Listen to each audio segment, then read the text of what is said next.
الحمد لله رب العالمين والعاقبة للمتقين والصلاة والسلام على سيد الأنبياء والمرسلين وعلى آله وأصحابه الطيبين الطاهرين أما بعد فأعوذ بالله من الشيطان الرجيم بسم الله الرحمن الرحيم يا أيها الذين آمنوا اتقوا الله حق تقاته ولا تموتن الا وانتم مسلمون صدق اللہ العظیم. غوث اعظم بمن بے سر و ساما مدد قبلہ دین مدد کعبہ ایمان مدد انتظار کرم تست من عینی را اے خدا جیو خدا بینو خدا دا مدد بگیرداب بلا افتادہ کشتی ضعیفان و شکستہ رات و پشتی بحق کے خواجہ عثمان ہارون مدد کن مدد کن مدد کن یا معین الدین چشتی. ممبر پر رونق افروز حضرت پیر سید راشد میاں صاحب قبلہ لطیفی اشرفی، بزرگ عالم دین حضرت علامہ حافظ اللہ بخش صاحب، حضرت علامہ ابو بکر اشرفی صاحب، برادر مکرم حضرت مولانا حافظ امین رضوی صاحب، برادر ذی قدر حضرت مولانا صادق رضوی صاحب، بانی محفل حضرت مولانا سید محمد قادری صاحب، برادر گرامی قدر حضرت علامہ سلیم اکبری صاحب و جمیع عرش مقام سادات کرام علماء ذوی الاحترام، حاضرین محفل، پردہ نشین ماؤں اور بہنوں، السلام علیکم ورحمۃ اللہ وبرکاتہ. انتہائی احترام و عقیدت کے ساتھ اپنے اور ساری کائنات کے مرکز عقیدت انیس بے کساں چار اساز درد مندہ، ہم غریبوں کے غم گسار، ہم فقیروں کی ثروت، شہر یار ارم تاجدار حرم، نوبہار شفاعت، شب اسرا کے دولہا، نوشے بزم جنت، دانائے سبل، مولائے کل ختم الرسل، خسرویں خوباں سیاح لامکاں، وجہ کن فکاں، در اللہ المکنون سر اللہ المخزون، عالم ما کانا وما یکون، آب و گل انبیاء جان و دل اصفیاء، مطلع ہر سعادت مقطع ہر سیادت، خلاصہ کائنات فخر موجودات، حضور احمد مجتبی محمد مصطفیٰ، ارواحنا فدا صلی اللہ تعالی علیہ وآلہ وصحبہ وبارک وسلم کی بارگاہ بے کس پناہ میں جس طریقے سے پڑھاؤں سب مل کر بلند آواز سے میرے ساتھ پڑھ لیں. الصلاۃ والسلام علیک یا رسول اللہ، الصلاۃ والسلام علیک یا نبی اللہ، الصلاۃ والسلام علیک یا حبیب اللہ،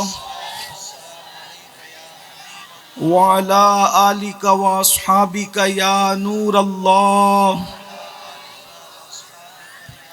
صلی اللہ تعالی علیہ وسلم. نعمت بانٹتا جس سمت وہ ذیشان گیا، ساتھ ہی منشی رحمت کا قلم دان گیا، لے خبر جلد کے غیروں کی طرف دھیان گیا، میرے مولا میرے آقا تیرے قربان گیا. دل ہے وہ دل جو تیری یاد سے معمور رہا، سر ہے وہ سر جو تیرے قدموں پہ قربان گیا، آہ وہ آنکھ کے ناکام تمنا ہی رہی، ہائے وہ دل جو تیرے در سے پر ارمان گیا. انہیں جانا انہیں مانا نہ رکھا غیر سے کام، انہیں جانا انہیں مانا نہ رکھا غیر سے کام، للہ الحمد میں دنیا سے مسلمان گیا، للہ الحمد میں دنیا سے مسلمان گیا.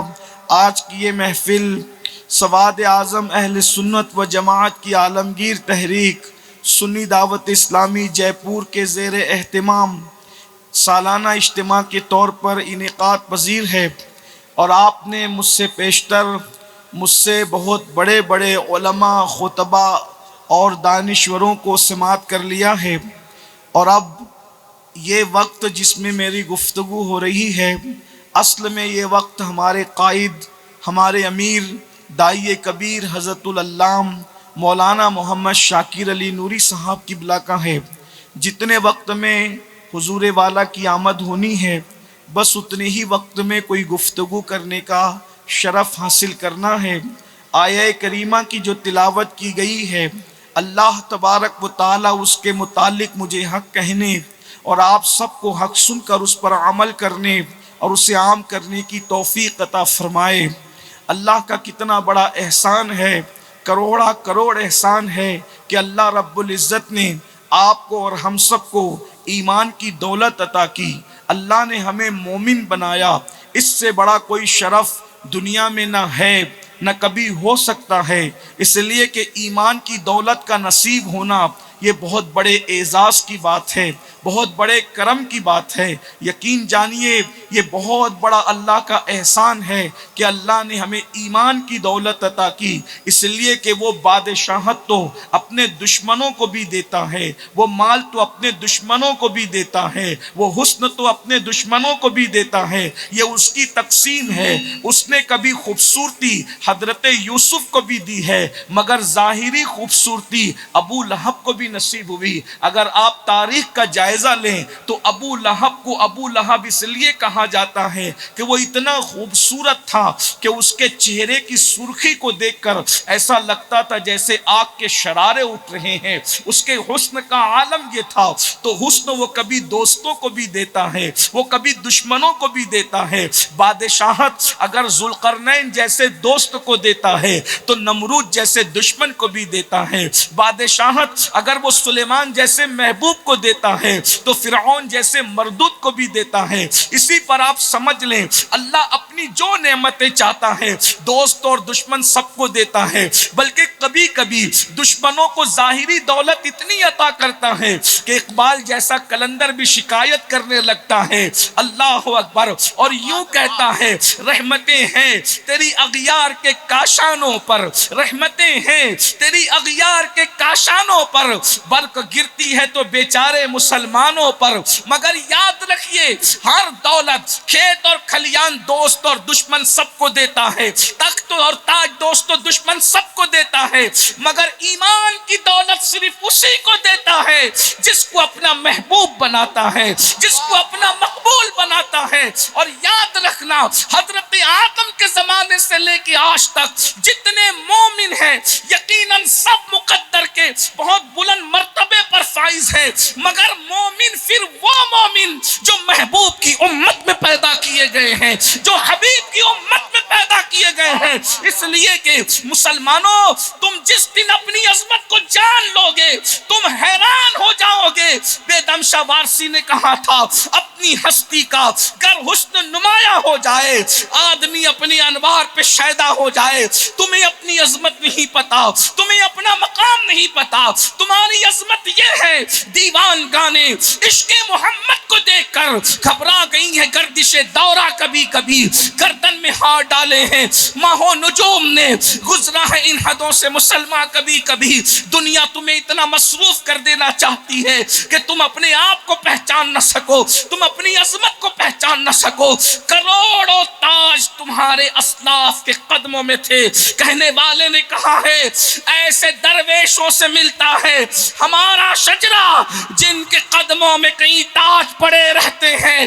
لوگوں کو اپنی بادشاہت پر ناز ہے، ہمیں محمد الرسول اللہ کی غلامی پہ ناز ہے، اس لیے کہ بادشاہوں کو جو چیزیں خواب میں نظر نہیں آتی محمد الرسول اللہ کے غلاموں کو وہ چیزیں حقیقت پہ عطا کر دی جاتی ہے۔ اسی لیے تو میرے امام کہتے ہیں کیوں تاجدارو خواب میں دیکھی کبھی وہ شے، کیوں تاجدارو، کیوں تاجدارو خواب میں دیکھی کبھی وہ شے جو آج جھولیوں میں گدایان در کی ہے۔ محبوب کے غلاموں کی جھولیوں میں خدا نے جو ڈال دیا ہے بادشاہوں نے وہ کبھی خواب میں بھی نہیں دیکھا ہوگا. ہے کسی بادشاہ کی جھولی میں یہ کہ اگر ٹھوکر مارے تو مردے کو زندہ کر دے؟ اگر یہ نعمت کسی کی جھولی میں ہے تو وہ محمد الرسول اللہ کے غلام شیخ عبد القادر جیلانی کی جھولی میں ہے، ہم جسے غوث الاعظم دستگیر کہا کرتے ہیں. کیوں تاج ہے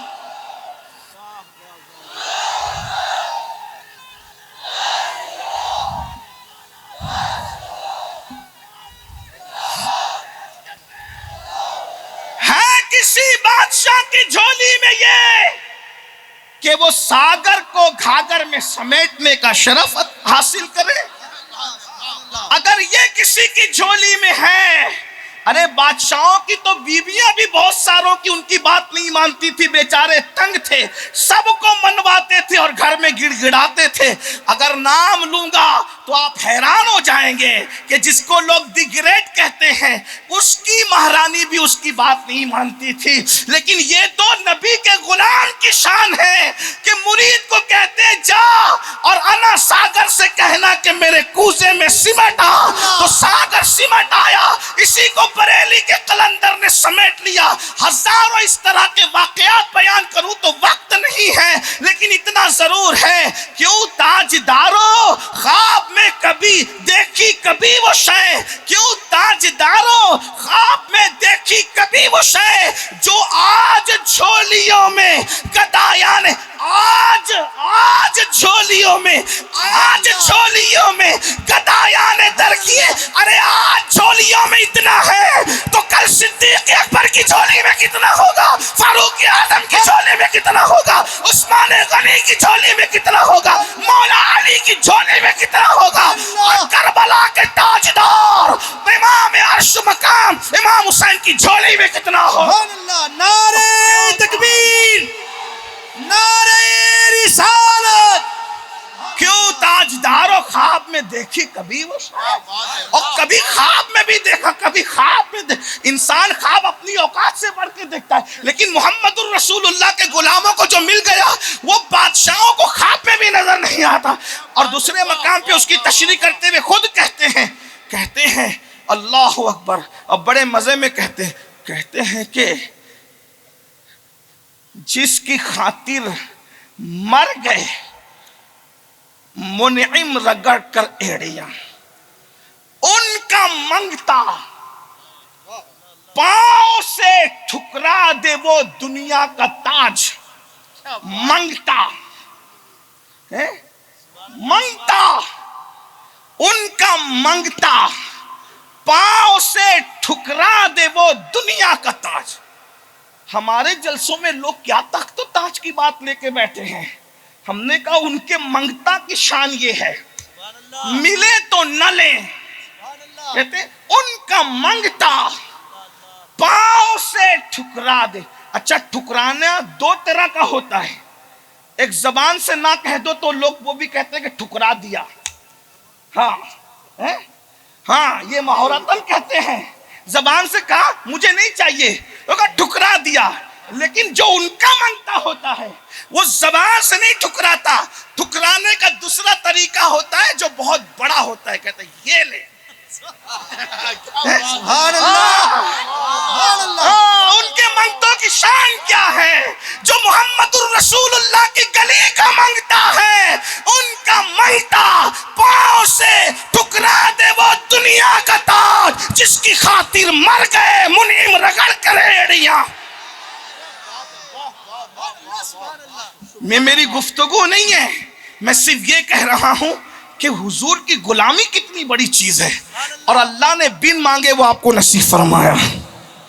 70 انبیاء جس کی امتی بننے کی دعا کرتے رہے، 70 نبیوں نے کہا مولا ہمیں آمینہ کے لال کا امتی بنا دے، عبداللہ کے لخت جگر کا امتی بنا دے، آمینہ اور عبداللہ کے در یتیم کا، عبداللہ اور آمینہ کے در یتیم کا. جب ہم در یتیم کہتے تو لوگوں کو لگتا ہے کہ شاید حضور کو یتیم کہہ رہا ہے. حضور یتیم نہیں، وہ در یتیم ہے. اور در یتیم لغت میں اٹھا کے دیکھنا، موتیوں کی سب سے اعلیٰ قسم کا نام ہے در یتیم. وہ ابا اور اماں کے دنیا سے جانے سے یتیم نہیں ہے، وہ موتی کا نام ہے در یتیم، در کہتے ہیں موتی کو، اور یتیم اس کا نام ہے در یتیم۔ پتھروں پہ پوری زندگی گزارنے والوں، تمہیں نہیں پتا، جے پور والوں تم نے کبھی دیکھا ہو تو بتاؤ در یتیم کہتے کس کو؟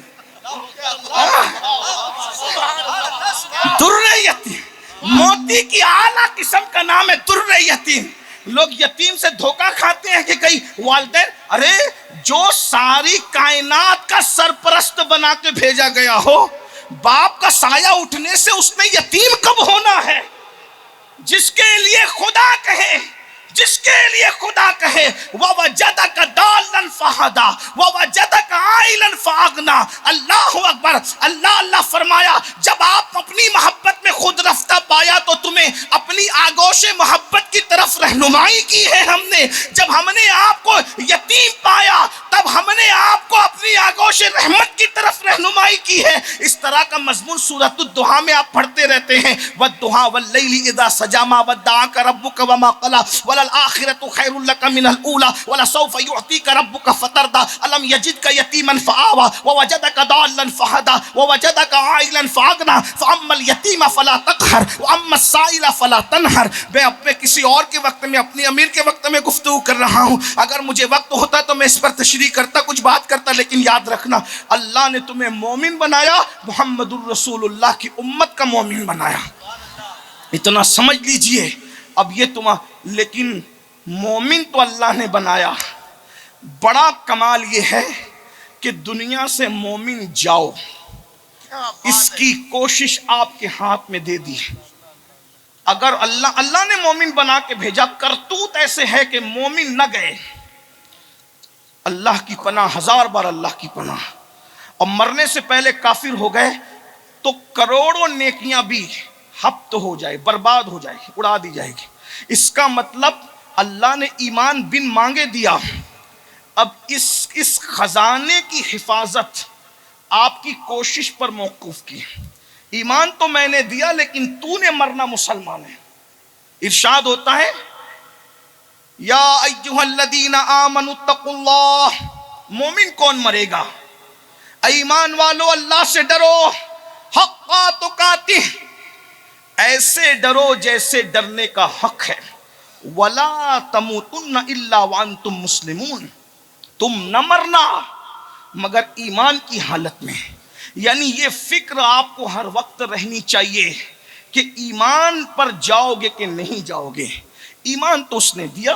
اللہ کے رسول علیہ الصلوۃ والتسلیم فرماتے ہیں دنیا میں کچھ لوگ ہیں جو مومن آئے مومن گئے، یہ سب سے اعلیٰ قسم کے لوگ ہیں۔ دوسری قسم وہ ہے کافر آئے اور مومن گئے، یہ بھی کرم ان پر ہے کہ آئے تھے تو کافر باپ کے گھر میں، کافر ماں کے گھر میں، لیکن اللہ نے ایمان کی دولت عطا کی، ایمان پر دنیا سے گئے۔ تیسرے قسم کے لوگ وہ ہیں کہ جو کافر گھر میں پیدا ہوئے تھے، کافر ہی مر گئے، یہ خسارے میں ہے۔ لیکن سب سے زیادہ خسارے میں وہ ہے تھے تو مومن مگر بعد میں کافر ہو گئے۔ بس میری گفتگو کا عنوان یہی ہے، اور بڑا سنجیدہ عنوان ہے، اور بڑا فکری عنوان ہے، دلوں کو دہلانے والا عنوان ہے، دلوں کو لرزانے والا عنوان ہے، دلوں کو بے چین کرنے والا عنوان ہے۔ میرے بھائی، صرف نماز پڑھ کر تو دنیا سے مومن نہیں جا سکتا۔ میرے بھائی، تو صرف درود پڑھ کر دنیا سے مومن نہیں جا سکتا۔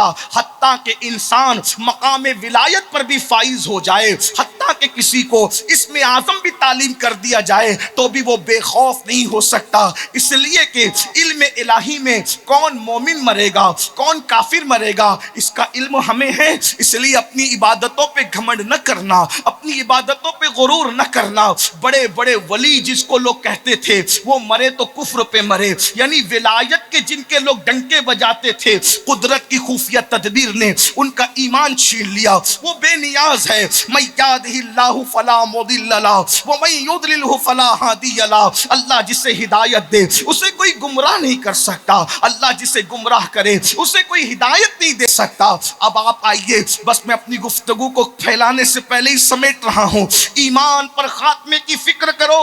اللہ اکبر. سلطان الاولیاء، سید الاولیاء، قطب الاقطاب، غوث الاغواث، غیاث الکونین، غوث العالمین، سیدنا و مرشدنا محبوب سبحانی، قطب ربانی، قندیل نورانی، باز اشہب سیدنا شیخ عبد القادر گیلانی رضی اللہ تعالیٰ عنہ ارشاد فرماتے ہیں جو ایمان پر خاتمے کی فکر نہیں کرتا مجھے ڈر ہے وہ مرے گا تو کافر ہو کے مرے گا. جو کچھ آخرت میں ملنا ہے، جنت ملنا ہے ایمان کی پہ مرنے کی بنیاد پر. جہنم میں جائے گا کون؟ جو ایمان پر نہیں مرے گا. اللہ اکبر. اور آپ جانتے ہیں ایمان بچانا آسان نہیں ہے، ایمان بچانا آسان نہیں ہے.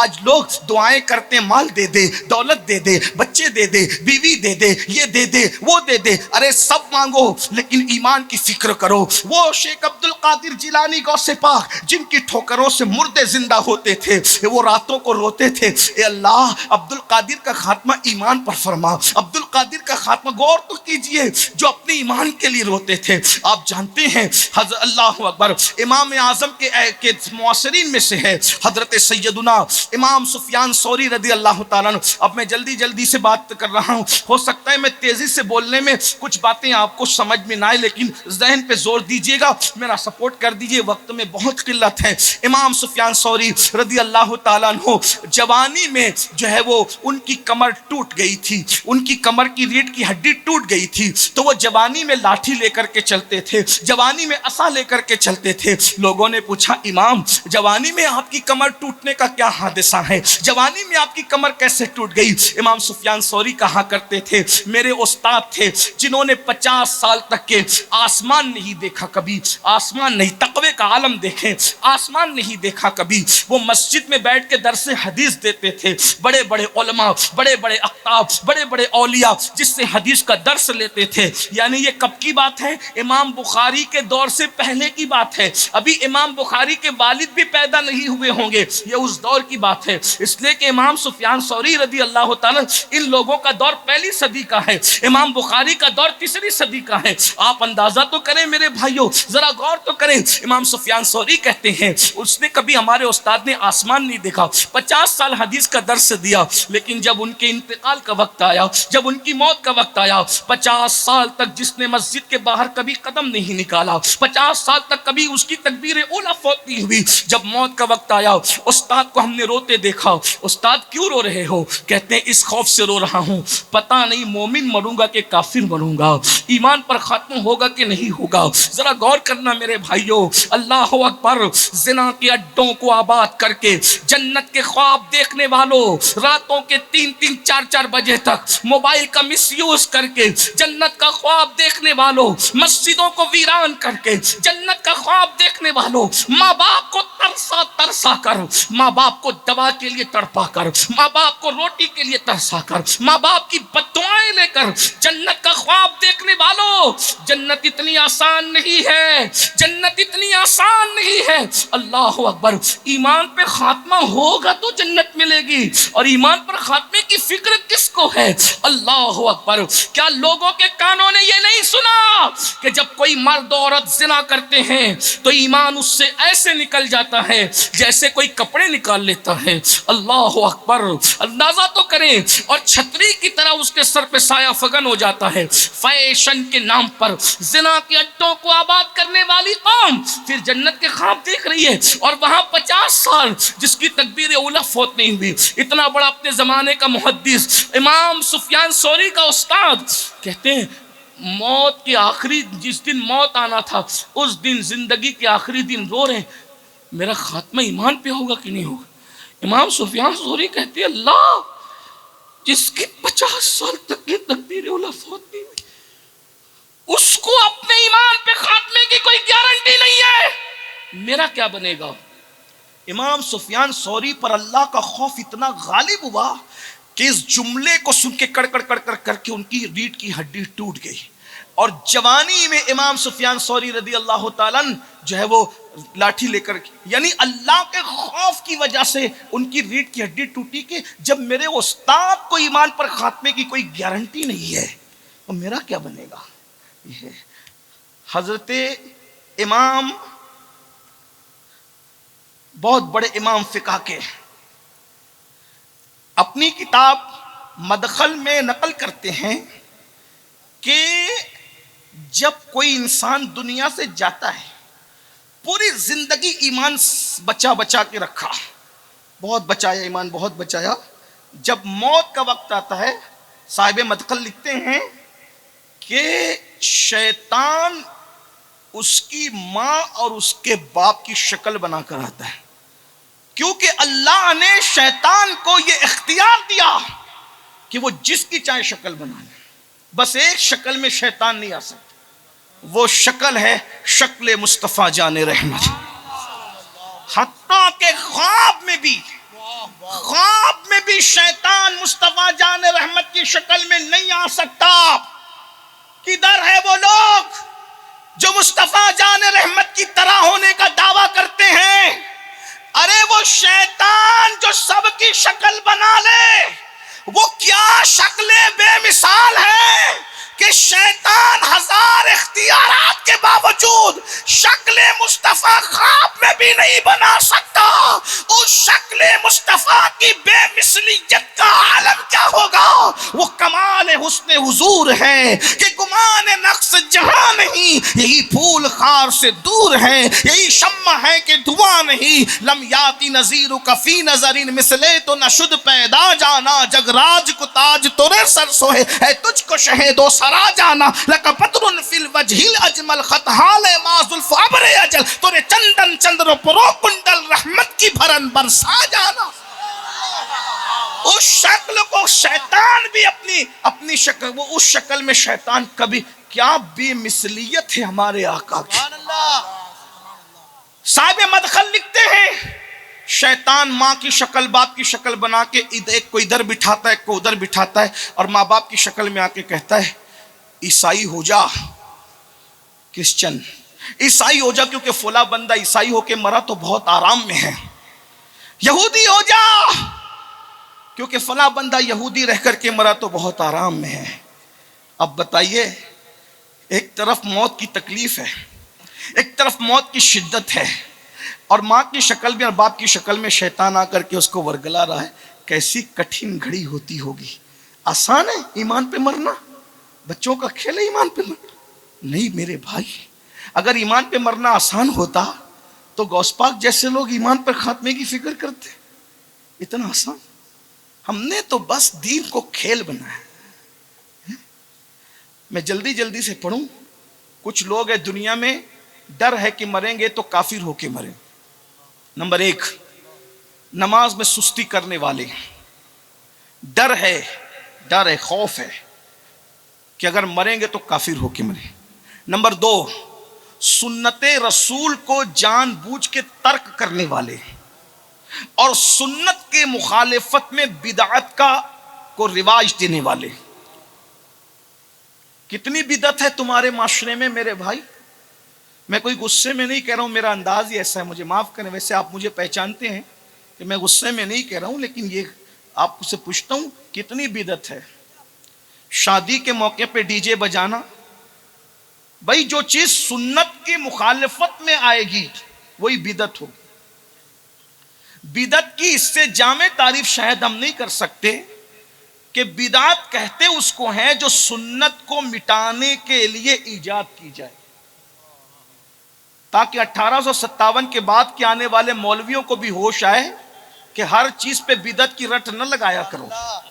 یہ جو کہتے ہو نا کہ جو رسول اللہ کے دور میں نہیں وہ سب بدعت ہے، اگر آپ یہ کہتے ہیں کہ جو رسول اللہ کے دور میں نہیں وہ سب بدعت ہے، تو پھر جناب کے وجود کے بارے میں کون فیصلہ کرے گا؟ کس کورٹ سے ہم لائیں یہ لکھوا کر کے کہ اگر حضور کے دور میں جو ہے جو نہیں تھا وہ سب بدعت ہے. بدعت جسے دلالت کہا گیا ہے، گمراہی کہا گیا ہے، جہنم میں لے جانے والی چیز کہا گیا ہے، اس کی جامع تعریف فقہا کے نزدیک یہی ہے کہ رسول اللہ کی سنت کے مقابلے میں جو چیز ایجاد کی جائے گی اس کو بدعت کہا جاتا ہے. ورنہ یہاں تو بزرگوں کے مزار پہ چادر چڑھانے کو بھی کہا، یہ بھی گم رہی ہے۔ میں نے کہا اگر مسلم کی حدیث سے بتا دوں کہ صحابہ نے چادر چڑھائی تھی رسول اللہ کے مزار پر تو سبحان اللہ، سبحان اللہ، کیا بات ہے، واہ واہ، اٹھائیے نا مسلم شریف، حدیث کے الفاظ ہے قطیفۃ الحمراء، بردہ بھی چادر کو کہتے ہیں، قطیفہ بھی چادر کو کہتے ہیں، بردہ سادی چادر کو کہتے ہیں، اور قطیفہ بیل بوٹے والی چادر کو کہتے ہیں۔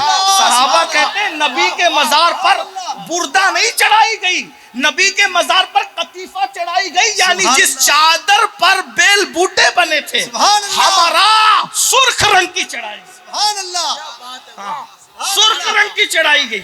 ہاں اب اس میں اختلاف ہو گیا کہ چڑھائی اندر گئی یا چڑھائی اوپر گئی۔ باقی اگر اندر بھی چڑھائی گئی تو بھی آپ کامیاب نہیں، اور اوپر چڑھائی گئی تو آپ بھی کامیاب نہیں، اس لیے کہ نہ آپ اوپر چڑھاتے ہو نہ آپ نیچے چڑھاتے ہو۔ لیکن بہرحال چادر کا چڑھانا صحابہ سے ثابت ہو گیا۔ اب اپنے اپنے ذوق کی بات ہے، اگر اوپر چڑھانا ہو تو اوپر چڑھا لو، نیچے چڑھانا ہو تو نیچے چڑھا لو، مگر چڑھا مت کرو، چڑھانے کی بات ہے، چڑھنے کی بات نہیں ہے۔ سبحان اللہ، بس اتنی سی بات ہے۔ سبحان اللہ، اگر آپ سیاہ ستہ پر بہت ناز کرتے تو ہم سیاہ ستہ سے پیش کریں۔ جس چادر پر اس کے کنارے پر ریشم کا کام ہوتا ہے، بیل بوٹے بنے، اس کو قطیفہ کہتے ہیں۔ چیک کیجئے لغت، لغت تو کوئی مسلک کی نہیں ہوتی نا، لغت تو بن مسلک کی ہوتی ہے۔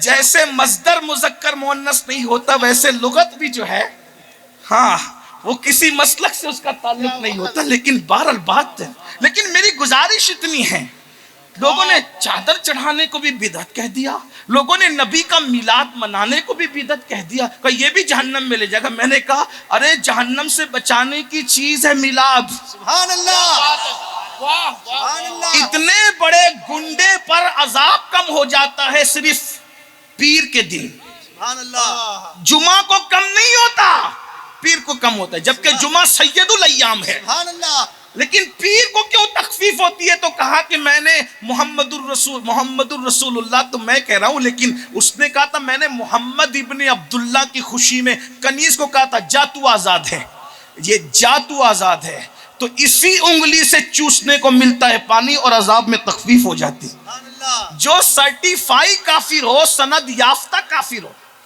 آپ نے سند یافتہ عالم اور مفتی تو دیکھے ہوں گے، لیکن میں سند یافتہ کافر کی بات کروں، جس کے کفر کے ثبوت میں پوری صورت موجود ہے، اتنا سند یافتہ اور پکا کافر اگر بھتیجا سمجھ کر خوشی کر لے میلاد پر تو اس کے جہنم کے اندر عذاب میں کمی ہو جاتی ہے اور اس کو پانی چوسنے مل جاتا ہے۔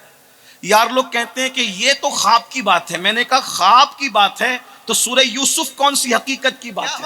سبحان اللہ، سبحان اللہ، سبحان اللہ، سبحان اللہ، سبحان اللہ، اگر سورہ یوسف ایک نبی کے خواب پر پوری صورت نازل ہوتی ہے، سبحان اللہ، احسن القصص، سبحان اللہ، پورے قرآن میں صرف ایک ہی قصے کو احسن القصص کہا گیا ہے اور وہ نبی کا خواب ہے۔ ارے نبی خواب دیکھ کر بیان نہ کرے تو خواب، لیکن جب نبی خواب دیکھ کر بیان کر دے تو وہ حدیث رسول ہو جاتی ہے، اور جب صحابی خواب دیکھ کر بیان کر دے تو وہ بھی حدیث کا درجہ پا لیتا ہے۔ اگر عباس خواب دیکھ کر چپ رہ جاتے تو کسے خبر تھی؟ حضرت یوسف خواب دیکھ کر چپ رہ جاتے تو کسے خبر تھی؟ لیکن حضرت عباس نے بیان کر دیا تو وہ حدیث عباس ہو گئی۔ اصطلاح محدث میں زیادہ سے زیادہ اس کو اثر عباس کہا جا سکتا ہے نا؟ لیکن بہرحال ہمارے یہاں تو اثر بھی کہتے ہیں، پھر اس کے بعد اس کو حدیث موقوف بھی ہم کہتے ہیں محدثین کی اصطلاح میں۔ کچھ پڑھا لکھا ہوتا تو بات تھی، لیکن بس باتیں کرنی ہے۔ لیکن جو پڑھ لکھ لیے وہ بھی تجاہل عارفانہ سے کام لیتے ہیں، یہ کہیں اتنے 100 سال سے بنی ہوئی، بس 100 سال کی عمارت ہے یہ بدعتوں کا شیش محل صرف 100 سال کا ہے یا 150 سال کا ہے، بس اس سے زیادہ کا نہیں ہے۔ میلاد ختم کرنے کی تحریک 150 سال سے اٹھی ہے، اور میلاد منانے کا سلسلہ اس دن سے ہے سبحان اللہ، جس دن سے آمنہ کے لال نے زمین پہ قدم رکھا ہے۔ سبحان اللہ، نعرہ تکبیر، نعرہ رسالت، اور سید امین القادری صاحب قبلہ. لیکن بہرحال میں کوئی زیادہ چھیڑ چھاڑ کر میری عادت بھی نہیں، ورنہ میں کوئی چھیڑ بھی نہیں رہا ہوں. بس بات اتنی ہے کہ میں آپ کی اصلاح کرنا چاہتا ہوں. آپ بھی ذرا یوٹیوب کے نابالغ محقق پر زیادہ پھسلتے ہو اور یہ تو حدیث کی بات کرتے. میں نے کہا جس دن امام احمد رضا کے غلاموں کے سامنے بیٹھیں گے نا، اس دن پتہ چلے گا. ہاں، ہمارے ایک آدمی نے اتنی کتابیں لکھ دی ہے کہ 150 سال میں اتنا لکھنے میں کامیاب نہیں ہوئے. اور وہ بھی کتاب ایسی نہیں کہ پنساری کو ہلدی کا کھڑا ملا تو چوہے کو ہلدی کا کھڑا ملا تو پنساری کی دکان کھل گئی. ایسا نہیں کہ ادھر سے نکالا اور پوری کتاب بن گئی. نہیں، ایک ایک ورق کی شان یہ ہے کہ اس کی تشریح کی جاتی ہے تو کئی کتابیں ترتیب پا جاتی ہے. امام احمد رضا کے علم کا عالم ہے، جس کے 14ویں صدی کے ایک فرد کی علمی صلاحیت کا یہ عالم ہے. اس مسلک میں امام اعظم کی علمی صلاحیت کا عالم کیا ہوگا، امام بخاری کی علمی صلاحیت کا عالم کیا ہوگا. اور جب بخاری اور امام اعظم کی علمی صلاحیت یہ ہے تو جس نے امام اعظم کے سر پر جس کو امام اعظم بنایا نا ہاتھ رکھ کر، پھر اس امام جعفر صادق کی علمی شان کا عالم کیا. جو ہاتھ رکھ دے تو اعظم بنا دے، تو جس کا ہاتھ ہے وہ کتنا اعظم ہوگا نا. اسی کو دنیا امام جعفر صادق کہتی ہے. اور جب صادق کا یہ عالم ہے تو پھر باقر کا عالم کیا ہوگا. اور جب باقر کا یہ عالم ہے تو زین العابدین مظلوم کربلا سید سجاد کا عالم کیا ہوگا. اور جب سید سجاد ایسا ہے تو جس کے سینے سے سجاد نے سینہ لگا کر علم حاصل کیا، اس تاجدار کربلا، فاتح کربلا امام حسین ابن علی کے علم کا عالم کیا ہوگا. اور جب حسین پاک کی علمی صلاحیت یہ ہے تو ان کے باب مدینۃ العلم کی علمی صلاحیتوں کا عالم کیا ہوگا. اور جس نے باب مدینۃ العلم بنایا، پھر اس عالم ما کانا و ما یکون کے علم کا عالم کیا ہوگا. اور کوئی غیب کیا تم سے نہا ہو بھلا، جب نہ خدا ہی چھپا تم پہ کروڑوں درود. تو لوگوں کو اترانے دیجئے، لیکن حق یا رسول اب نہ کہنا کہ وہ خواب میں ہے.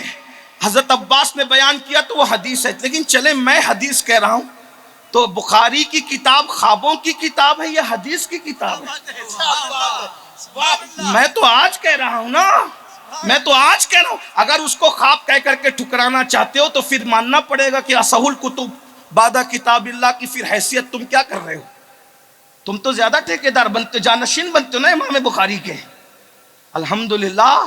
لیکن اتنی بات ہے، میں آپ سے بھی کہنا چاہتا ہوں، امام بخاری نے حدیث کی کتاب لکھی ہے نا، تو حدیث کی کتاب میں خواب لکھا جائے گا کہ حدیث لکھی؟ اپنے جیسا سمجھائے بخاری کو. جس مسلک میں خوابوں کی بارات ہو نا، وہاں خوابوں کی بارات نہیں ہے، وہاں حدیثوں کا گلدستہ ہے. اور وہ بھی کیسا گلدستہ ہے؟ میرے نبی کے لبوں سے جھڑنے والے پھولوں کا گلدستہ ہے. سبحان اللہ. میرا دل تو چاہتا ہے کہ یہ بخاری، مسلم، ترمذی، ابن ماجہ جو گلدستہ سجائے وہ میرے نبی کے لبوں سے جھڑنے والے پھولوں کی برکت ہے. میرے امام کہتے وہ گل ہے لبہائے نازک ان کے، ہزار جھڑتے ہیں پھول جن سے، گلاب گلشن میں دیکھے بلبل، یہ دیکھ گلشن گلاب میں ہے. تو عرض کر رہا تھا، جس نے سنت کے خلاف بدعت ایجاد کی، ڈر ہے کہ وہ مرے گا تو کافر ہو کے مرے گا. آپ سے کہتا ہوں کتنی بدعتیں ایجاد کر رکھی ہے. شادیوں میں ڈی جے بجاتے ہو، نبی کے گھر میں کبھی بجا اس طرح ڈھول تماشا کچھ ہوا؟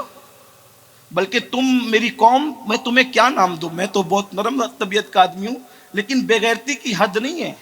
جس نبی کے گھر میں شادی میں ڈھول نہیں بجا، آج اس نبی کا کلمہ پڑھنے والی نبی کے نواسوں کی شہادت پہ ڈھول بجاتی ہے. حد ہو گئی بھائی، انتہا ہو گئی. اور منع کرنے والوں کو یزیدی کہتے ہیں. قیامت میں منہ کیا دکھاؤ گے اللہ رسول کو؟ میرے بھائی بتاؤ. اللہ کے رسول علیہ السلام فرماتے ہیں بدعتی جہنم کا کتا ہے. کتنی بدعت ایجاد کی. شادیوں میں کیا بدعت، پٹاخے پھوٹ رہے ہیں، یہ شادیوں کی بدعت ہے. اور کتنی بدعت ہے، کن کن بدعتوں کا نام لیا جائے ہیں، حیرانی ہے. کہتے ہیں تو تکلیف ہوتی ہے. بدعت کی طرف نہ جاؤ، سنت سے جڑے رہو. جو سنت کے خلاف کرے گا مرتے وقت اس کی زبان پہ کلمہ نہیں آئے گا. نمبر 2، جو غسل جنابت میں تاخیر کرے گا، لیٹ کرے گا غسل جنابت، ڈر ہے کہ مرے گا تو کافر ہو کے مرے گا۔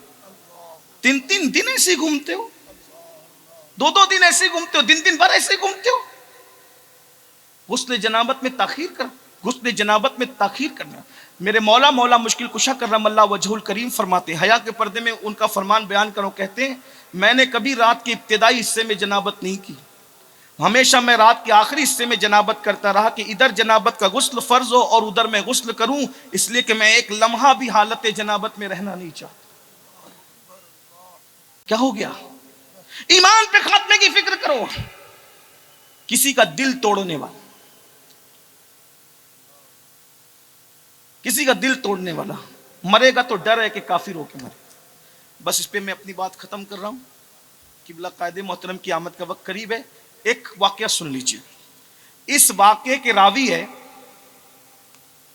میرے مرشدوں کے مرشد، امام العاشقاں، امام العارفاں، سیدنا شیخ ابو بکر شبلی رضی اللہ تعالیٰ عنہ، جو مرید ہیں سید الطائفہ جنید بغدادی کے، وہ مرید ہیں سیدی سرکار سیدی سختی کے، وہ مرید ہیں امام معروف الکرخی کے، وہ مرید ہیں امام علی رضا کے، وہ مرید ہیں امام جعفر صادق کے اور بیٹے بھی ہیں، وہ مرید ہیں امام علی رضا، امام موسیٰ کاظم کے اور وہ بیٹے بھی ہیں، اور وہ مرید ہیں امام جعفر صادق کے اور وہ بیٹے بھی ہیں، اور وہ مرید ہیں امام باقر کے اور وہ بیٹے بھی ہیں، اور وہ مرید ہیں سیدنا امام زین العابدین کے اور وہ بیٹے بھی ہیں، اور وہ مرید ہیں اور بیٹے ہیں امام حسین کے، اور وہ مرید ہیں اور بیٹے ہیں مولا علی کے۔ یہ شجرہ ہے امام ابو بکر شبلی کا، امام العاشقاں اپنے دور کا۔ وہ راوی ہیں، تحریر کرنے والی ہستی ہے امام ابن الجوزی۔ یہ واقعہ امام ابن الجوزی نے لکھا ہے، اور اہل علم جانتے ہیں جوزی جملہ تلغ ہو تو اللہ معاف کرے، لیکن سمجھانے کے لیے بس کہہ سکتا ہوں اس سے زیادہ۔ امام ابن الجوزی تحقیق کے معاملے میں اتنے بے مروت ہیں کہ انہوں نے کبھی کسی کی رعایت ہی نہیں کی، ہے نا؟ ابن الجوزی نے کسی کی رعایت نہیں کی، چھان پھٹک کے معاملے میں بڑوں کو سائڈ کیا، اور نہیں میری تحقیق پہ پورا نہیں اترتا، میں نے نہیں لکھنا۔ دیکھ لیجئے آپ، ابن الجوزی انہوں نے لکھا اپنی کتاب میں، اور بھی لوگوں نے لکھا۔ اب سننا، دل توڑنے والا کیسے کافر ہوتا اور کیسے کیسے لوگ مرتے ہیں کفر میں۔ بیوی کا دل توڑا، ماں کا دل توڑ رہے ہو، باپ کا دل توڑ رہے ہو، دوستوں کا دل توڑ رہے ہو، جس کے ساتھ اٹھتے بیٹھتے، دلوں کا خیال ہی نہیں ہے۔ مسجد بنا رہے ہو اور دل توڑ رہے ہو، ہر سال کعبے کی زیارت کے لیے جا رہے ہو، دل توڑ رہے ہو۔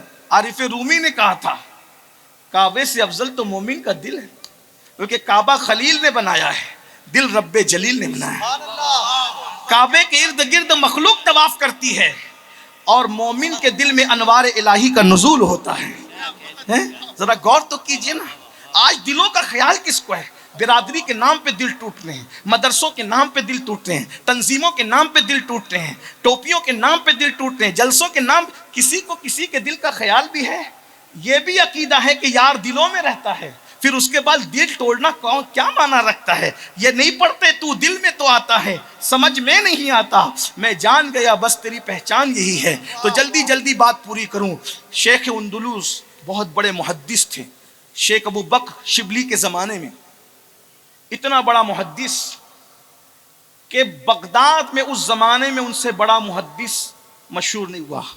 ان کا میں نام نہیں لوں گا تاکہ نام پردہ راز میں رہے۔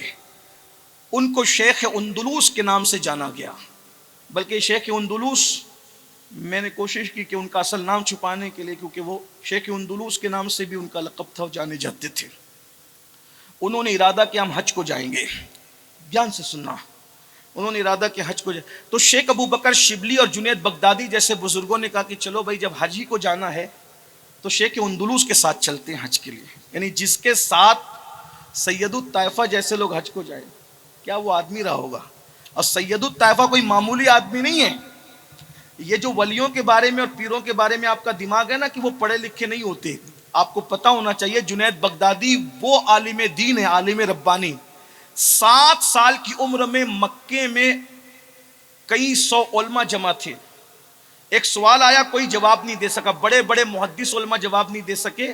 آپ اپنے ماموں امام سیدی سختی کے ساتھ گئے ہوئے تھے مکہ شریف، تو ماموں کو کہا 7 سال کی عمر میں ماموں جان میں جواب دوں؟ سبحان اللہ، تو امام سری سکتی کو بڑا ناز تھا اپنے بھانجے پہ، کہہ گئے تو دو جواب. تو سینکڑوں علماء جس جواب پر خاموش ہو گئے، 7 سال کی عمر میں میرے مرشد سید الطائفہ جنید بغدادی نے اس مسئلے کو حل کر کے جواب دیا. تو وہ سینکڑوں علماء نے مل کر کے ان کو 7 سال کی عمر میں لقب دیا کہ یہ بچہ نہیں، یہ تو طاووس العلماء ہے، یہ علماء کی جماعت کا مور ہے، مور. ہاں، یہ علماء کی جماعت کا طاووس العلماء ہے.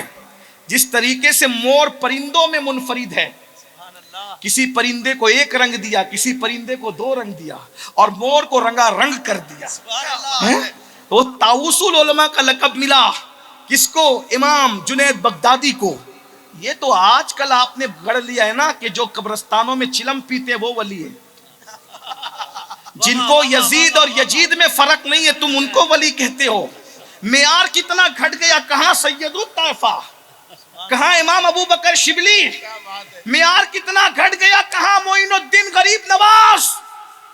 غریب نواز کو سمجھا کیا؟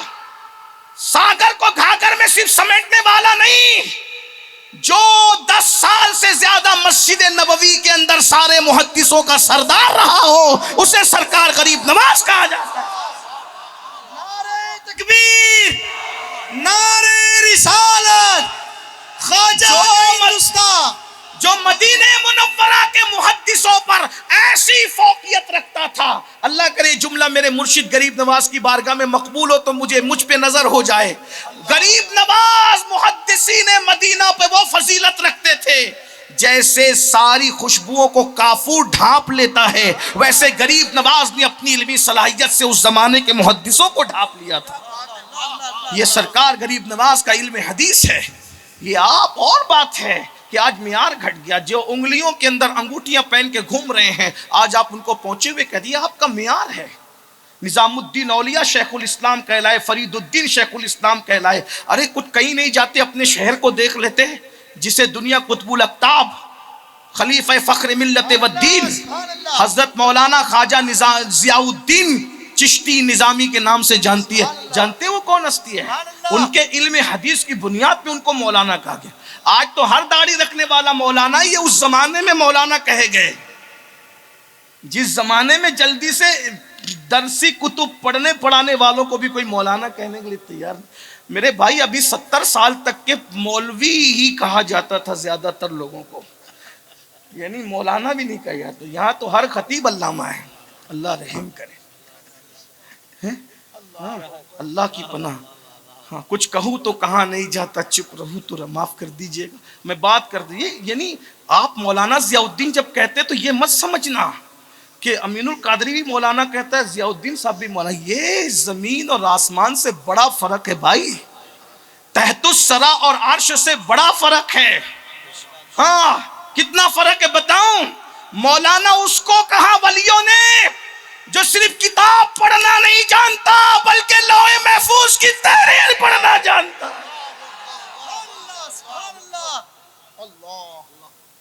جس کی نگاہ، عارف رومی کہتے ہیں جس کی نگاہ فرش پہ بیٹھ کر لوح محفوظ پر ہو اسے مولانا کہتے. وہ اس زمانے کا مولانا ہے جسے ضیاء الدین تم کہتے ہو. لوگ کہتے ہیں کہ گھر کا پیر اس کی اہمیت نہیں ہوتی گھر کے، لیکن مولانا ضیاء الدین کو جس دن جان جاؤ گے، یہ مصطفیٰ جان رحمت کی ضیاء ہے جسے ضیاء الدین کہتے ہیں. یہ غوث اعظم کا وہ بیٹا ہے. میں تو حیران ہوں، اتنے بعد کے بیٹے کا یہ عالم ہے، میرے مرشد غوث اعظم کا عالم کیا ہوگا.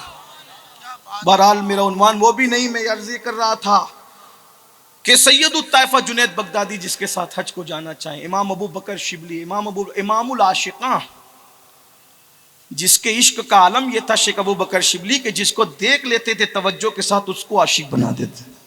یہ شاید آپ لوگ نہیں مانیں، نہ مانے کوئی بات نہیں، جو نہ مانے ان کے درمیان میں کیا کہوں. لیکن امام العاشقاں جس کا حال یہ تھا کہ جس گلی سے گزر جاتے تھے امام ابو بکر شبلی، چھوٹے چھوٹے بچوں کے سروں پہ ہاتھ رکھ دیا تو ان کو معرفت عطا کر دی. امام ابو بکر شبلی، ابو بکر شبلی ہیں. اس لیے ہم لوگ شجرہ پڑھتے ہیں نا، بیر شبلی شیر حق دنیا کے کتوں سے بچا. اس پر بھی کچھ لوگوں کو تکلیف ہوتی ہے، یہ مولانا لوگ دعا میں بھی گالی دیتے ہیں میرے بھائی یہ حدیث کی ترجمانی ہے، مولانا مسجد میں گالی نہیں دے رہے، تمہارے پاس علم نہیں ہے کیا کریں؟ چمگادڑ کو اگر دن میں سورج نہیں دکھتا تو یہ اس کا قصور ہے۔ حدیث اللہ کے رسول فرماتے دنیا مردار کی طرح ہے اور دنیا دار کتے کی طرح ہے۔ اس حدیث کی روشنی میں امام نے دعا کی، اللہ جیسے میرا مرشد ابو بکر شبلی دنیا سے دور رہا، ہمیں بھی دنیا پہ قربان ہونے والے کتوں سے بچا کر کے رکھ، کیونکہ یہ رسول اللہ نے فرمایا کہ دنیا دار کتے، حضور کی حدیث ہے۔ کیمیائے سعادت اٹھا کے دیکھ لے، احیاء العلوم اٹھا کے دیکھ لے، مکاشفۃ القلوب اٹھا کر دیکھ لے، کشف المحجوب اٹھا کر دیکھ لے، رسالہ قشیریہ اٹھا کے دیکھ لے، قوت القلوب اٹھا کے دیکھ لے، اور اس کے علاوہ یہ تو تصوف کی کتابوں میں ہے، حدیث کی کتابوں میں بھی الترغیب والترہیب میں اٹھا کر دیکھ لے، کنز الامات میں اٹھا کے دیکھ لے، حضور فرماتے صلی اللہ علیہ وآلہ وسلم کہ دنیا مردار کی طرح ہے اور دنیا دار کتے کی طرح ہے۔ اور کیا میرے نبی نے فرمایا، ہائے ہائے، اگر وقت ہوتا تو بات کرتا، لیکن میں اس پہ 1 منٹ میں بات کر دوں۔ امام غزالی اس کی شرح کرتے ہوئے لکھتے ہیں، نبی نے دنیا کو مردار کہا، وہ تو مردار ہے ہی، لیکن دنیا دار کو کتا کیوں کہا حضور نے؟ اس لیے کہ مردار تو کوا بھی کھاتا ہے، مردار تو لومڑی بھی کھاتی ہے، مردار تو گدھ بھی کھاتا ہے۔ رسول اللہ نے یہ نہیں کہا دنیا مردار، دنیا دار گدھ، دنیا مردار، دنیا دار کتا، دنیا دار کوا، دنیا مردار، دنیا دار چیل، یہ سب مردار کھاتے ہیں۔ نبی پاک نے کیا فرمایا؟ سنیں، کیا میرے نبی کی زبان ہے، وہ سخن ہے جس میں سخن نہ ہو، وہ بیان ہے جس کا بیان۔ آ جائے نا قیامت تک علم والے، ایک حدیث کی شرح کرتے تو زندگی گزر جائے۔ میں نثار تیرے کلام پر، ملی یوں تو کس کو زبان نہیں، وہ سخن ہے جس میں سخن نہ ہو، وہ بیان ہے جس کا بیان نہیں۔ فصحا عرب کے بڑے بڑے تیرے آگے یوں ہے دبے لچے، کوئی جانے منہ میں زبان نہیں بلکہ جسم میں جان نہیں، تو دل چاہتا ہے کروں تیرے نام پہ جا فدا، کروں تیرے نام پہ جا فدا، کروں تیرے نام پہ جا فدا۔ ارے نہ بس ایک جہاں دو جہاں فدا، دو جہاں سے بھی نہیں جی بھرا، کروں کیا کروڑوں جہاں نہیں۔ ہمارے نبی کی زبان سے نکل گیا، جاؤ تحقیق اور ریسرچ کرتے رہو، زندگیاں ختم ہوگی۔ ایک حدیث کو ایسا سمیٹا ہے، سمندروں کو سمیٹا ہے، سمندر کو نہیں سمندروں کو سمیٹا ہے۔ کوا نہیں کہا، گید نہیں کہا، چیل نہیں کہا، کیا کہا؟ کتا۔ امام غزالی کہتے کتا کہنے کی حکمت کیا تھی؟ یہ نبی کی شان۔ حالانکہ جس دور میں یہ بات کہی جا رہی تھی اس دور میں کتے جنگلوں میں رہا کرتے تھے، کتے بستیوں میں تو آج آئے ہیں آپ کے کرم کی وجہ سے۔ ہنسنے کی بات نہیں ہے، ماں باپ کو گھر کے باہر نکال کے کتوں کو بستر میں لے کے سو رہے ہو، یہ تمہارا کرم ہے۔ ماں باپ کھانے کو مانگے تو کہتے سب تم پہ خرچہ کر دیں، اور کتوں کے لیے مال سے کھانا منگواتے ہو، کتوں کے لیے جو ہے آن لائن آرڈر کرتے ہو، کتوں کو لاکھوں روپے میں خرید رہے ہو، ماں باپ کو بے آبرو میں بیچ دیا اور کتوں کو لاکھوں روپے میں خرید رہے، کتوں کی منڈیاں لگ رہی اور ایمان پہ خاتمہ ہونے کا سوچ رہے۔ وہ کتے، جہاں کتا ہو وہاں رحمت کے فرشتے نے دروازے پہ کتا بٹھا رکھا ہے۔ کتا پالنے کے لیے بھی علماء نے کچھ شرائط بیان کی، بغیر عذر کے کتا پالنے کی اجازت نہیں۔ کتا پالنا فیشن ہے، کتوں کو کاروں میں لے کے گھوم رہے ہو، ماں باپ کو اولڈ ہاؤس پہ پہنچا رکھا ہے، کتوں کو چوم رہے ہو، بیماریاں نہ پھیلے گی؟ کتے چومنے کی چیز تھے، چومنے کے تو ماں باپ کے ہاتھ تھے، چومنے کی چیز تو ماں باپ کے ہاتھ تھے، جس کے ہاتھوں کو چومنا جنت کی چوکھٹ چومنے کے مترادف قرار دیا گیا۔ چومنے کی چیز تو ماں باپ کے قدم تھے، ارے چومنے کی چیز تو غریب نواز کی چوکھٹ تھی، چومنے کی چیز تو غوث پاک کی چوکھٹ تھی۔ صاحب بہجت الاسرار لکھتے ہیں بڑے بڑے محدثین غریب غوث پاک کی چوکھٹ چوم کر اندر جاتے تھے، اور چوکھٹ چومنے سے خدا نے بہتوں کو ولایت عطا کر دی۔ لیکن 1857 کے بعد کے پرائے مال کو کیا کہیے، انہوں نے تو سب چیزوں کو بدعت کے، اس کو نہیں چومنا، اس کو نہیں چومنا، چومنے سے اتنا ڈرایا کہ اب قوم کتے چوم رہی ہے۔ ظالموں، اگر تم نے انگوٹھے چومنے دیے ہوتے تو قوم کتوں کو نہیں چومتی، اگر تم نے ماں باپ کے ہاتھ اور پیر چومنے دیے ہوتے تو قوم کتے بلیوں کو نہیں چومتی۔ اس لیے کہ انرجی ایک طرف جب مثبت میں خرچ ہوتی ہے تو انسان منفی کی طرف نہیں جاتا. الحمدللہ میں شکر کے طور پہ کہہ رہا ہوں آج بھی اکثریت ان کی جو انگوٹھے چومتے ہیں ان میں سے کوئی کتے کو چومتا نظر نہیں آ رہا. نعرہ تکبیر، نعرہ رسالت، جو ماں باپ کے رسالت، نعرہ رسالت. جو ماں باپ کے ہاتھ پیر چومتے ہیں. ایک بات کہوں، یہ مکافات عمل ہے. قدرت بڑی غیرت مند ہے. کہ میرے یاروں کی چوکھٹ کو چومنے کو شرک کہو گے تو پھر کسی اور کو چمواؤں گا.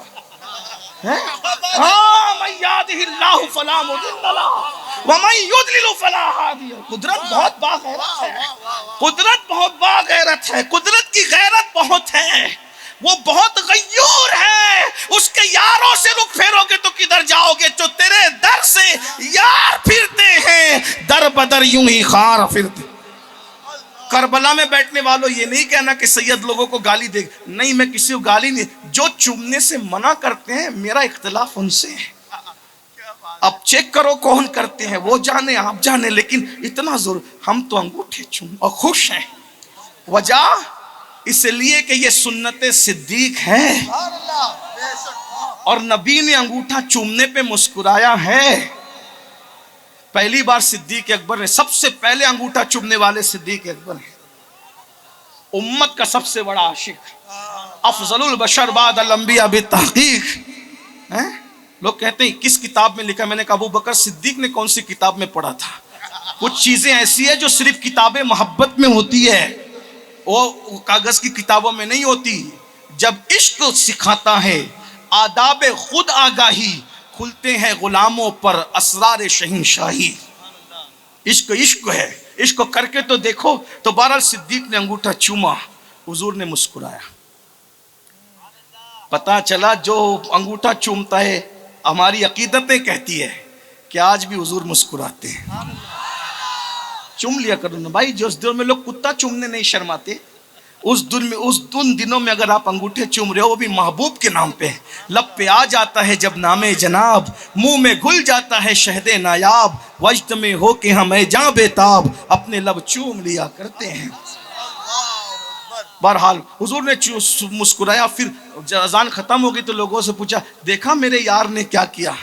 یا رسول اللہ کیا کیا؟ آقا فرماتے ہیں اس نے انگوٹھے چومے میرا نام سن کر کہ اگر کوئی یہ ایسا کرے گا میرے ابو بکر کے طریق پر تو انشاءاللہ میں قیامت کے دن اس کی شفاعت کروں گا. بہرحال بات دور نکل گئی. میں عرض کیا کر رہا تھا، جلدی سے اپنی بات پوری کر لوں. میرے آقا صلی اللہ علیہ وآلہ وسلم کے دیوانوں، تو یاد رکھیے کتوں کو پالنے سے، کتوں کو گھر میں لے کر رکھنے سے بچے. تو اللہ کے رسول علیہ السلام نے اس دور میں جب کتے گھروں میں نہیں ہوتے تھے، کتے محلوں میں نہیں، جنگلوں میں زیادہ تر کتے رہتے تھے، تو اس وقت فرمایا کتا دنیا دار کتے کی طرح اور دنیا مردار کی طرح. اب امام غزالی تشریح ہے، غزالی بھی پھر غزالی ہے. اس دور میں 500 کتابوں کے مصنف امام غزالی. اچھا کیا خاندان تھا ان کا؟ نام بھی محمد، ان کے ابا کا نام بھی محمد، ان کے دادا کا نام بھی محمد. اور بچپنے میں تربیت کا عالم یہ تھا کہ استاد نے پوچھا غزالی تیرا نام کیا ہے؟ چپ رہے، جواب نہیں دیا.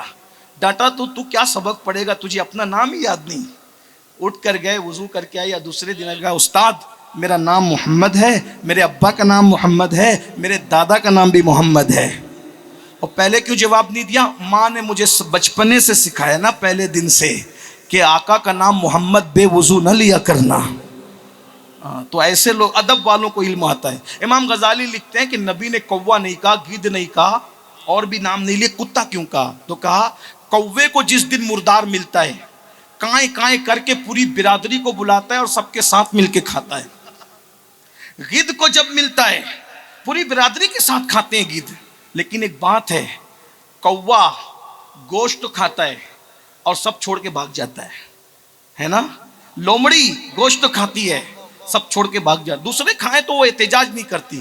لیکن کتا ایسا ہے، نمبر 1 جب اس کو مردار ملتا ہے تو سگے بھائی کو بھی بھول جاتا ہے، اور اگر آ جائے تو بھونک بھونک کر بھگا دیتا ہے. اور پھر چمڑا بھی خود ہی کھاتا ہے، گوشت بھی خود ہی کھاتا ہے، ہڈی بھی خود ہی کھاتا ہے، سب ہڑپ کر جاتا ہے، کسی کو کھانے نہیں دیتا.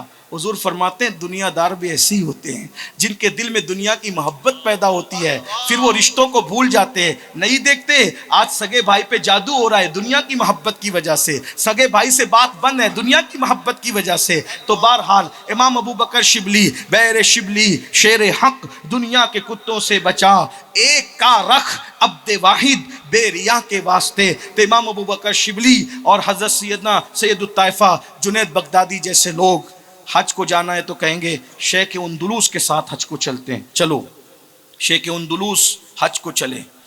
500 صرف علماء تھے، علماء کتنے؟ 500، جس کے ساتھ 500 علماء حج کو جائیں، عوام کتنی رہی ہوگی؟ سب گئے۔ اب جس گاؤں میں پہنچے، توجہ، جس گاؤں میں پہنچے اس نے دیکھا یار یہ کر و فر سے کیا جلوس آ رہا ہے، وہ جلوس نہیں تھا، وہ تو قافلہ تھا نا، سفر کر رہا تھا، اور کیا جلوس آ رہا ہے۔ وہ ایک عیسائی بندہ آیا، توجہ ہے آپ کی، ادھر ادھر آپ شاید نہیں دیکھ رہے نا، ادھر ادھر توجہ اس طرف ہے نا، تو ایک بار ذرا مدینہ منورہ کا تصور کر کے درود شریف پڑھ لیجئے۔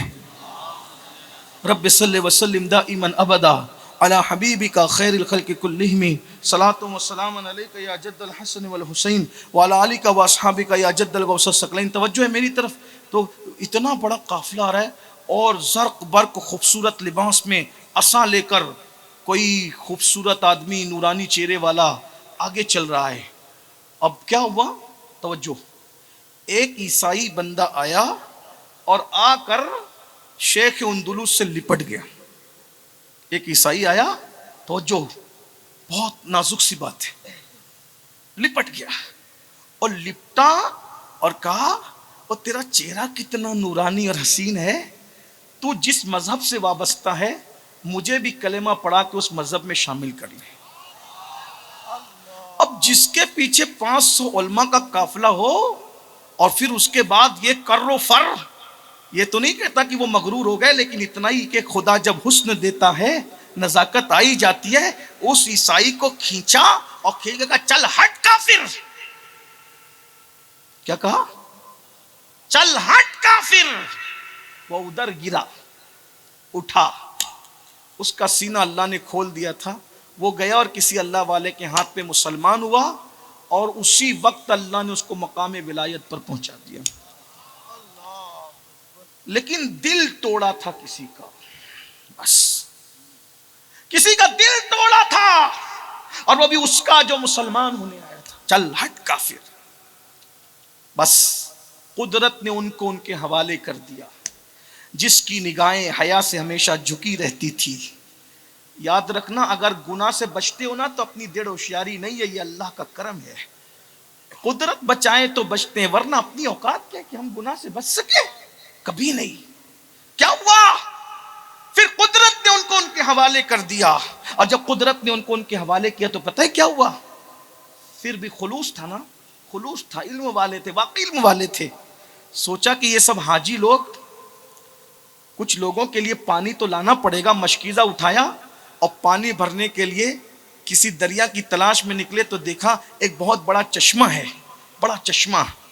جیسی اس چشمے میں مشکیزہ ڈبونا چاہتے تھے تو کیا دیکھا کہ اس ٹھہرے ہوئے پانی میں ایک بہت خوبصورت سی شکل نظر آئی۔ اب میں اس خوبصورت شکل کا نقشہ کیا کھینچوں؟ وقت ہوتا تو میں علامہ ارشد القادری کے لب و لہجے میں آپ کو بتاتا کہ وہ حسن ایسا تھا، اس کے گال نہیں، ایسا لگتا تھا جیسے ابھی کسی کیچڑ میں کسی کنول نے مسکرایا ہو۔ اس کے ہونٹ کیا تھے؟ ایسا لگتا تھا جیسے گلاب کی پنکھڑیاں ہوں۔ اس کے چہرے کے رخسار کی لالی دیکھ کر لالا رخوں کی جو ہے وہ رعنائیاں یاد آتی تھی۔ یہ اس کے حسن کا عالم تھا، یہ اس کے جمال کا عالم تھا۔ پھر کیا ہوا؟ پھر یہ ہوا، اللہ اکبر، جیسے ٹھہرے ہوئے پانی میں کسی کی شکل دیکھی، پلٹے اور جب اس حسن کو دیکھا تو دیکھتے رہ گئے۔ آج سے پہلے کسی پہ نظر پڑتی تھی تو اللہ دیکھ رہا ہے، نظر جھکا لیتے تھے، لیکن آج جب قدرت نے ان کو ان کے حوالے کر دیا تو دیکھتے رہ گئے، اور جب دیکھتے رہ گئے تو پھر کیا ہوا؟ اللہ اکبر، اے لڑکی تو کتنی خوبصورت ہے، کیا تو میرے ساتھ شادی کرے گی؟ کہا میں تو یہ جو گرجا کا جو رہنما ہے نا، عیسائیوں کا جو بڑا پادری ہے میں اس کی بیٹی ہوں، راہب کی بیٹی ہوں، میرے ابا سے پوچھو۔ اور جب ابا سے پوچھنے کے لیے وہ گئے تو اس راہب نے کہا میں اپنی بیٹی سے پوچھتا ہوں، اگر میری بیٹی اجازت دے تو میں تمہارے ساتھ نکاح کر دوں گا۔ پتہ ہے پھر کیا ہوا؟ اس بیٹی سے جب باپ نے پوچھا تو یہ کان لگا کے سن رہے تھے، بیٹی نے کہا یہ مسلمان اور وہ بھی مسلمانوں کا رہنما، اور ہم عیسائی، ہم نکاح نہیں کریں گے جب تک یہ عیسائی نہ ہو جائے۔ بس یہ لڑکی نے کہا اگر یہ عیسائی ہو گئے تو ہم نکاح کر لیں گے۔ انہوں نے فوراً کہا میں عیسائی ہونے کے لیے تیار ہوں۔ غور کر رہے ہیں؟ ایمان چھیننے کا معاملہ، صرف کسی کا دل توڑا تھا، کسی کا، میں عیسائی ہونے معاذ اللہ تیار ہوں۔ اور اس کے بعد لڑکی نے کہا ابھی تو کہہ رہے ہو اور نکاح کرنے کے بعد میرے حسن اور میرے جمال کو چوس لو گے اور بھوروں کی طرح بھاگ گئے تو؟ ایسے نہیں، میں 1 سال تک چیک کروں گی کہ تم واقعی مجھ سے محبت کرتے ہو۔ تو کہا پھر؟ کہا میں سور چرانے جاتی ہوں، میرے سور چرانے کے لیے میرے ساتھ چلنا پڑے گا۔ اسی وقت عصا لے کر کے چلے، اور کبھی ٹیک لگا کر جس عصا کو حدیث کا درس دیتے تھے اسی عصا سے سور چرانا شروع کیا۔ لوگوں کی جب آنکھ کھلی تو لوگوں نے کہا بھی شیخ اندلس کدھر ہے؟ تو جب ڈھونڈنے نکلے تو دیکھا کہ وہ وہاں پر سور چرا رہے ہیں۔ لوگوں نے کہا شیخ کیا ہو گیا؟ آنکھ سے آنسو ہے، اللہ کی خفیہ تدبیر میں مبتلا ہو گیا ہوں، بس حج کو چلنا ہے، کہا تم جاؤ میں نہیں آتا، بس میرا تمہارا سفر اور ساتھ یہیں تک تھا۔ میرے بھائیوں یہ دل توڑنے کا انجام ہے۔ پھر کیا ہوا؟ لوگ بہت روئے، ساری رونق روٹھ گئی، قافلے کی ساری رونق غائب ہو گئی۔ وہ گئے، روتے رہے، گڑ گڑاتے رہے، کوئی کسی سے بات نہ کرتا تھا، کسی کا دل نہ لگتا تھا۔ عرفات میں بہت دعائیں کی، مزدلفہ میں دعائیں کی، بہت دعائیں ہوئی، واپس پلٹ کر آئے۔ جب واپس پلٹ کر آئے تو پھر دیکھا شیخ اسی طریقے سے خنزیر چرا رہے ہیں، سور چرا رہے ہیں، اور سور کے چھوٹے چھوٹے بچے جب چلنے سے بیٹھ جاتے ہیں ان کو اپنے کندھے پہ اٹھا لیتے ہیں۔ اور فرمائیے گا پھر کیا ہوا؟ پھر یہ ہوا کہ انہوں نے بہت منایا، بہت سمجھایا، تو انہوں نے بتایا کہ میں قرآن بھی بھول گیا ہوں، مجھے اب قرآن بھی یاد نہیں، میں حدیثیں بھول گیا ہوں، مجھے کچھ یاد نہیں۔ لوگوں نے بہت سمجھایا، کہا اب مجھے کچھ سجھائی نہیں دیتا، مجھے کچھ دکھائی نہیں دیتا، اس لڑکی کے حسن کے سوا مجھے کچھ سنائی دکھائی نہیں دیتا۔ بہرحال لوگ نکلے، بہت دور پہنچے، بغداد جا کے منہ کیا دکھائیں گے، تو دور سے دیکھا کسی کے چلانے کی آواز آ رہی ہے۔ جب چلانے کی آواز آئی لوگوں نے پلٹ کے دیکھا، شیخ اندلس تھے۔ انہوں نے غسل کیا، اچھے کپڑے پہنے، اور آ کر کہا گواہ رہنا میں توبہ کر کے پھر سے مسلمان ہوتا ہوں۔ اللہ نے ان کو پھر ایمان کی دولت عطا کی۔ تو شیخ اندلس پھر مسلمان ہوئے واپس۔ لوگ پوچھتے تھے کہ شیخ آپ کیسے کافر ہو گئے تھے، کیا وجہ تھی؟ اتنی حدیثیں یاد، قرآن یاد۔ وہ کہتے تھے چھوڑو چھوڑو، نہیں بتاتے تھے۔ ایک دن حدیث کا درس دے رہے تھے، ایک برقع پوش خاتون آئی، اور آنے کے بعد اس خاتون نے کہا شیخ اندلس سے ملنا ہے۔ وہ کہا کہ تم کون ہو؟ تو کہا مجھے ان سے بات کرنی ہے۔ وہ گئی اور نقاب اٹھایا، شیخ کی حالت پھر دگرگوں ہو گئی، پیروں کے نیچے سے لگتا تھا زمین کھسک گئی۔ اس نے کہا شیخ آپ پریشان نہ ہو، جس کی وجہ سے آپ نے اسلام چھوڑ کر عیسائیت کو اختیار کیا تھا، آج وہ لڑکی آپ کے پاس خود آئی ہے اور وہ مسلمان ہو کر آئی ہے، اور اس کی وجہ یہ ہے کہ میں نے آپ کے جانے کے بعد خواب میں مولا علی کی زیارت کی، اور انہوں نے کہا کہ لڑکی اسلام حق ہے، قبول کر لو، اور تمہارا مقدر شیخ اندلس سے وابستہ ہے، اور جاؤ اس کے ساتھ کہنا کہ نکاح کر لو۔ انہوں نے نکاح کر لیا، پھر ساتھ رہنے لگے۔ اللہ نے بہت انعامات کی بارش کی، پہلے سے زیادہ مراتب عطا کیے۔ لوگ پوچھتے تھے کیا ہوا، کیوں خفیہ تدبیر آپ کے ساتھ کی گئی؟ شیخ ٹالتے تھے۔ ایک شاگرد نے کہا میں جستجو تحقیق کے لیے نہیں، صرف اپنی عبرت کے لیے کہ میں وہ کام نہ کروں جس کی وجہ سے آپ کا ایمان چھینا گیا۔ تو شیخ اندلس کی آنکھوں میں آنسو تھے۔ کہتے ہیں کہ ایک مرتبہ صرف میں کچھ ہوں اس تصور کے ساتھ میں نے کسی کا دل توڑ دیا تھا۔ میرے پاس کوئی مسلمان ہونے کے لیے آیا تھا اور میں نے کہا تھا چل ہٹ کافر، شاید یہی جملہ اس کے دل ٹوٹنے کا سبب ہوا اور میرے اسلام اور میرے ایمان کے چھیننے کا سبب بنا۔ تو یہ کسی کا دل توڑنا بھی بزرگوں نے فرمایا کہ خاتمہ خراب ہونے کا اندیشہ پیدا کرتا ہے۔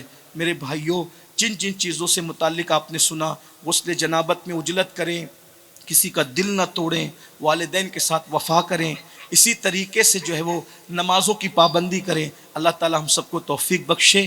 اور وقت زیادہ ہوا، اللہ پاک کی بارگاہ میں دعا ہے گفتگو کے درمیان اگر کوئی غلطی ہو تو اللہ تعالیٰ معاف کر دے. استغفر اللہ ربی من کل ذنب واتوب الیہ. اور اللہ تعالیٰ ہم سب کو ایمان پر قائم رکھے، ایمان پر خاتمہ بالخیر عطا فرمائے، اور ہمیں اپنے ایمان پر خاتمے کی ہر وقت فکر کرنے کی توفیق عطا فرمائے.